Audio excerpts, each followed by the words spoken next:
News on infidelity can shatter a person.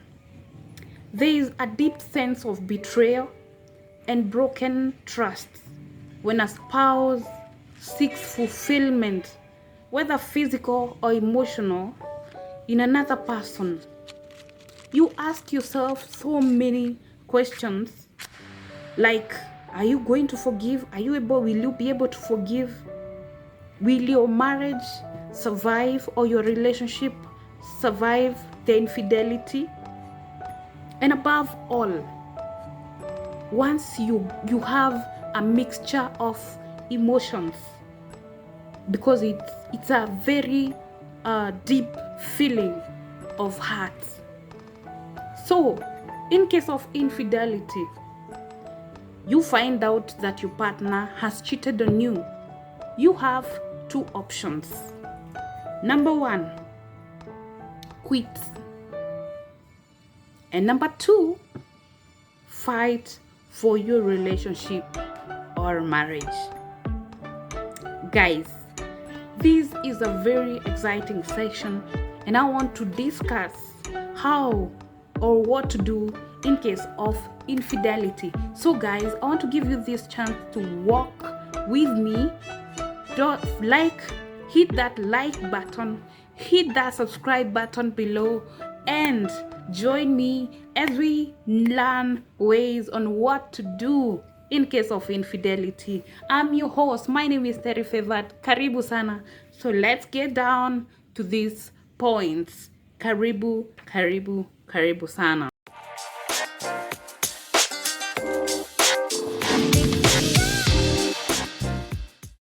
So, if you don't want to quit after you find out that your partner has cheated on you, you have no other option than to fight for your marriage or your relationship. So if you decide to fight for your marriage or relationship, there are steps that you can follow to work on your relationship or to revive your marriage or your relationship. So step number one is to seek forgiveness. When it comes to cheating, the offended is hurt.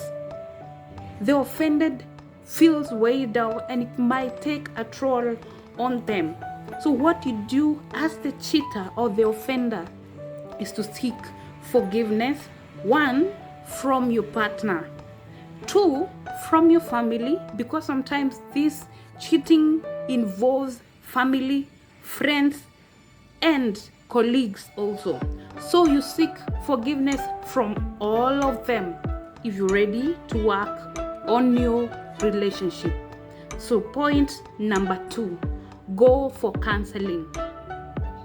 Dealing with infidelity requires a third party. It can be a friend, it can be a counselor or a therapist, it can be your pastor, but the third party will play a very big role when it comes to molding and mending your relationship, because the third party would act as a neutral party where they can ask questions on behalf of you, of one of you. They can be able to answer, they can be able to air views and give their views being neutral to all the parties, and act as someone who can neutralize the situation. So point number three is be honest about hurts. Now this is where the offended should be able to talk openly and honestly about their hurt, whatever hurt them, things they are dealing with, and so that you can understand as the offender the effects that your actions have on this other party. So they are able to talk about what their expectations are, what they feel, and what actually the effect of what you did has on their health, on their emotional being, on them as a person. The other point is be open to listening and acknowledging wrong. Listening is very, very important, and it's not easy because you can listen but not try to understand the other person. So listen carefully to what your partner has to say. Have that skill of listening and acknowledge wrong, because what happens mostly is when someone is dealing with this kind of a situation, you find that you want to give excuses on why you did whatever you did, and that is not supposed to be the case. In this case, you're supposed to accept wrong. Know that whatever you did was wrong. It was a choice, and even if you had issues or excuses to give to do this is not the time. You're supposed to acknowledge the wrongs, whether the offended or even the offender, because like we said before, there are situations or things or behaviors that you guys did that led to the situation being to this level. There are things that you did as couples that made you drift away and led to this situation. So the other point is recognize negative relationship patterns. Like I've said in the point before this, there are things that you did that led to the cheating, the infidelity. There are behaviors, bad behaviors that you guys adopted, avoided, that led the situation to be where it is. So what you are supposed to do is recognize, be able to point out the behaviors. Like you see, like a spouse, you can be avoiding your partner. You don't want to talk to them. There is lack of communication. You see such things, they actually lead you one step away from having a good relationship with your partner. So be able to point out the negative behaviors that have been affecting you in your relationship. The other point is to agree to establish healthy patterns in your relationship. Once you have identified the negative ones, now you can be able to establish healthy patterns. Like if you had lack of communication before, now you can sit down and say, you know what, we are supposed to have proper and good communication. You listen to me, I listen to you, we come to an agreement, try to understand me, I try to understand you, so that you can work in unison. And once you do that, you can be able to avoid the things that led you apart, things that made you be apart with your partner. So the other point is put accountability in face. Accountability comes in where you have established the behavior, the healthy behaviors. You have already established them, you have pointed them out. So have an accountability partner or accountability. You do the accountability in face. Like, let's say in 1 month's time, you can sit down and discuss the progress that you have made. You can sit down and discuss how you are responding to certain issues and certain matters, whether there's progress, where you need to adjust, where you can be able to air your issues as a person and as partners and as a couple. So the other point is ask God for forgiveness and be willing to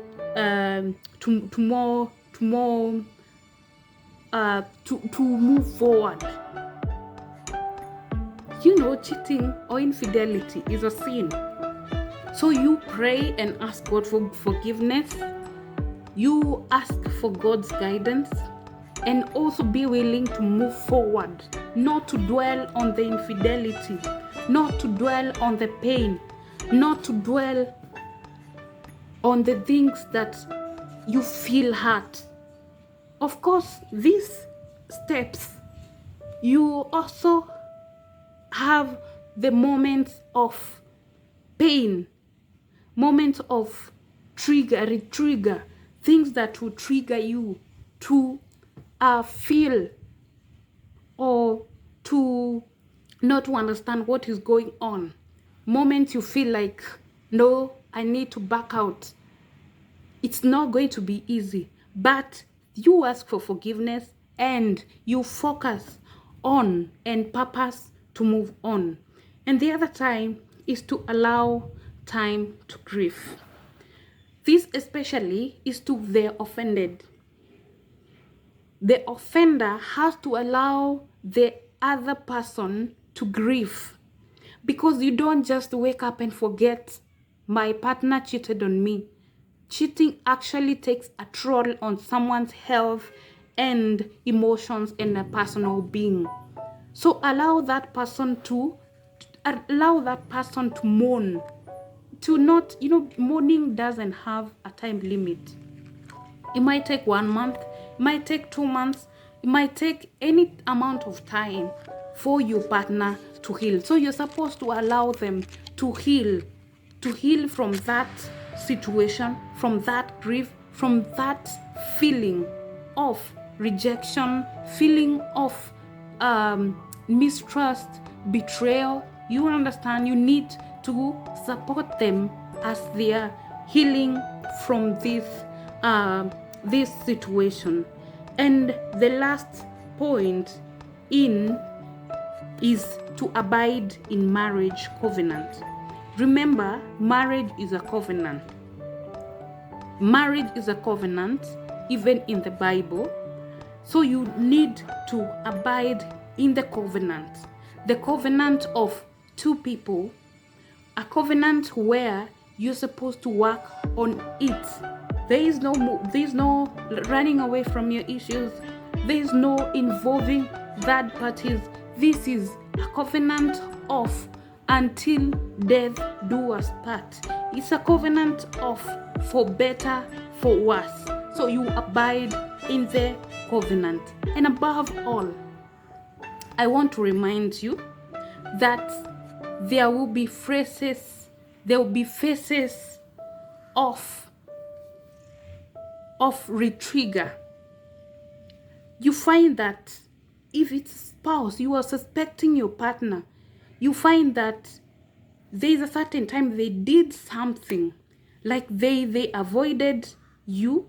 They actually did one of the things we discussed as sign of infidelity. You find that these things will trigger you to the feeling of betrayal. You find that you become more sensitive to your partner's phone and all that, because those things trigger you to the feeling of them cheating on you. So what I want to advise you, what I want to encourage you is walk together with your partner. Try to understand them. Try to understand the process. Try to understand and work on the things that led you to do the infidelity or led you away. And above all, involve God in your relationship, because that helps you and He guides you and He protects you from some of the things that you might avoid, or that things that might lead you to temptations. And above all, have a mentor. Have a couple that can lead you or guide you in whatever you're doing. Guys, this has been an amazing session. And if you like this content, if you like these videos, if you like these topics, don't forget to like, don't forget to subscribe. Hit that subscribe button below there. Make sure you have subscribed and hit the notification bell so that when I upload a new video, you'll be up to know that there's something else to learn and something to enlighten you more and encourage me. Give me the likes, because it gives me and supports me, gives me the motivation to do more videos for you guys. So guys, thank you so much. I appreciate you guys. It has been a session on Relationships Corner and I love it. My name is Terry Favored. Hi, bye, have a good time. Until next time, bye.